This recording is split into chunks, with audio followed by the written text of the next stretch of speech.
niya. Buti na lang oh. Ay, nakalimutan ko ilak. Kahalagahan ng ano, nakatali.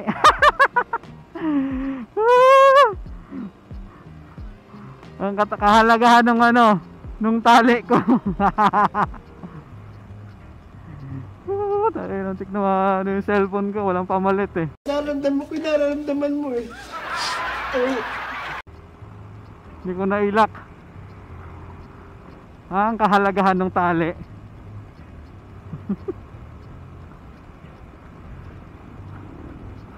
Naalala ko nung ano eh, nung pa-Bicol kami. Biyahe namin pa-Bicol. Yung isa kong kasama si Aerox, ano, for life. Nahulog yung cellphone. Gumulong-gulong yung cellphone sa kalsada.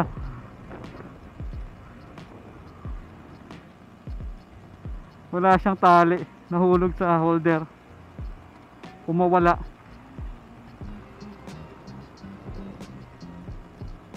Ako naman na ano, nahulugan ng camera. Ay! Oh! Puta, nahulugan ako, camera. So nagpa-safety na ako. Nagpa-safety ako. May lash ako, ito yung lash ko. Kinabit ko dito. Para pag ito naman yung napatid, ito yung nabasag. Kasi masasalo niya yung camera ko. Eh anong nangyari? Ang napatid, ito yung kabitan mismo ng ano. Ito mismo yung pangtusok sa ano, yun yung nabali.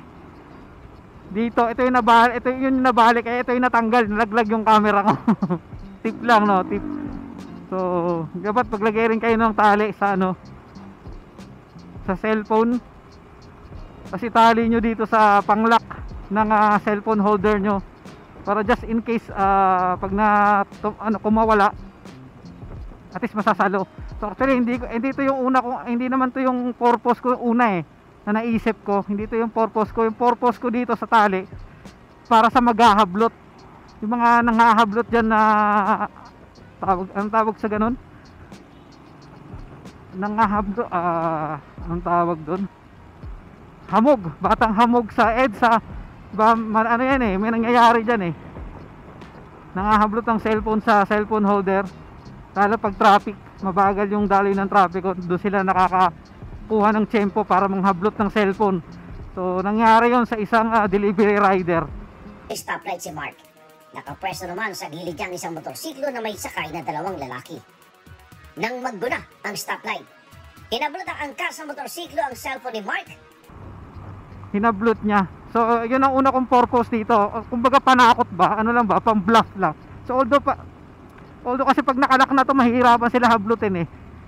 Kasi dati hindi pa naman uso yung ganitong Motowolf eh. Yung ano pa, X-grip tawag doon. Naka X-grip ako dati, kaya naisip ko yung may tali ko sa ano, pang bluff ba, para sa ano makita nila na uy, may tali, mahirapan tayong ano, hablutin. So ngayon hindi na basta-basta naman ano makukuha to, kasi mahigpit. Ayan oh, mahigpit. Hindi ko lang nailak kanina. Yan tayo ng almusal.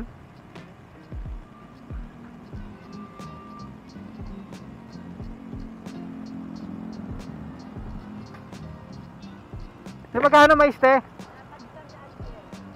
400? Isang piraso lang te. Dilaw o, pakibalatan na. Wala bang discount te? 40, dalawa bibili ko, 40? 40? Wala.